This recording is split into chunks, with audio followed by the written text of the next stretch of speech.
Tidur malam minum es teh 1 gelas. Ingat mantan punya juga berkelas. Dingin malam semakin suasananya ganas. Kutukan mantan masih teringat jelas. Tipis manis ku coba ramas-ramas halus. Yuk kita bahas bersama-sama. Indonesia memiliki potensi sumber daya perikanan yang sangat baik dari segi jumlah maupun keanekaragamannya. Menurut Departemen Kelautan dan Perikanan, potensi perikanan laut di Indonesia terdiri atas perikanan pelagis yang tersebar hampir di semua bagian laut Indonesia. Ikan pelagis adalah jenis ikan yang umumnya beraktivitas di lapisan atas permukaan air. Ikan jenis ini terbagi menjadi 2, yaitu pelagis besar dan pelagis kecil. Ikan pelagis kecil contohnya teri dan kembung, sedangkan ikan pelagis besar contohnya tuna dan cakalang. Di Indonesia bagian barat, jenis ikan yang banyak ditemukan adalah ikan pelagis kecil. Sedangkan di Indonesia bagian timur, banyak ditemukan ikan pelagis besar. Selain ikan yang tersedia di lautan, penduduk Indonesia juga banyak membudidayakan ikan, terutama di daerah pesisir dengan jenis ikan bandeng dan udang. Namun, potensi perikanan di Indonesia belum digali sepenuhnya, sehingga perlu adanya pengembangan bioteknologi perikanan. Bumi kita memiliki sekitar 70% wilayah lautan yang mencakup wilayah seluas 361,1 juta kilometer kuadrat. Sumber daya laut mencakup seluruh kehidupan laut, baik hayati maupun non-hayati. Berbagai orang berinteraksi dengan lingkungan laut, mulai dari pelaut, nelayan, ilmuwan, dan lain-lain. Sekitar 2/3 wilayah Indonesia terdiri dari lautan, sehingga Indonesia kaya akan potensi sumber daya laut.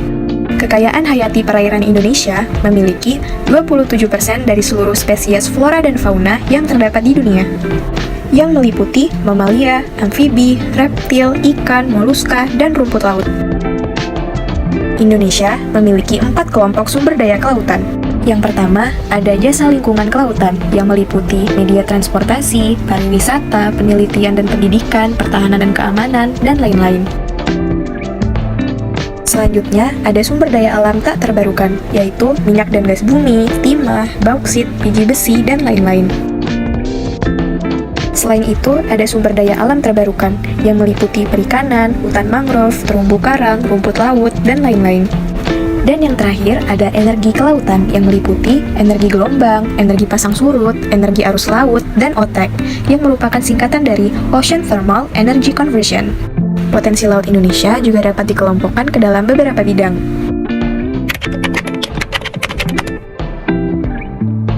Sebagian besar sumber daya energi dan mineral yang ada di Indonesia terletak di lautan. Terdapat banyak jenis tambang, diantaranya ada batu bara, minyak bumi, gas alam, timah, dan lain-lain. Bahan-bahan tambang yang berada di laut biasanya memiliki konsentrasi yang lebih tinggi daripada tambang di darat. Sebanyak 70% potensi minyak bumi dan gas bumi terletak pada pesisir dan wilayah laut lepas. Laut Indonesia juga dapat dimanfaatkan sebagai energi terbarukan dan ramah lingkungan. Dengan arus laut, gelombang, pasang surut, hingga suhu udara yang ada di laut bisa dimanfaatkan sebagai Ocean Thermal Energy Convection atau OTEC. OTEC adalah suatu metode untuk menghasilkan energi listrik menggunakan perbedaan temperatur yang berada di antara laut dalam dan perairan dekat permukaan untuk menjalankan mesin kalor. Salah satu pilot plant OTEC akan dikembangkan di pantai utara Pulau Bali. Industri energi laut yang paling siap adalah industri berbasis teknologi gelombang dan teknologi arus pasang surut dengan potensi praktis sebesar 6.000 MW. Banyak daerah pantai Indonesia yang berpotensi sebagai pembangkit listrik tenaga gelombang laut, yang dikenal memakai teknologi oscillating wave column. Lokasi yang sangat sesuai untuk menyuplai energi listrik tersebar di sebelah barat Pulau Sumatera, di sepanjang pantai selatan Pulau Jawa, dan di Irian Jaya bagian utara. Namun, potensi tersebut kenyataannya belum dimanfaatkan secara optimal. Pembangkit listrik tenaga gelombang laut merupakan sumber energi alternatif dengan potensi yang cukup besar dan menjanjikan. Hanya saja perlu dilakukan riset yang lebih mendalam agar efisiensi energi yang dihasilkan dapat lebih maksimal. Perikanan. Indonesia memiliki potensi yang sangat besar dalam bidang kelautan, terutama sektor perikanan laut dan produk perikanan. Produksi perikanan tangkap laut berdasarkan data terakhir mencapai sekitar 5 juta ton, dengan pertumbuhan sekitar 3,5% per tahun dihitung sejak tahun 1991 hingga 2012. Ekspor ikan dan produk perikanan termasuk dalam 3 besar komoditi ekspor potensial dengan nilai ekspor pada tahun 2011 mencapai 1,2 miliar US dollar dan menjadi 1,5 miliar US dollar pada tahun 2012. Komoditas yang meningkat nilai ekspornya yang pertama rajungan dan kepiting sebanyak 29,46%, kedua rumput laut 23,35%, ketiga tuna, tongkol cakalang 18,57%, empat cumi, sotong, gurita sebanyak 16,54%.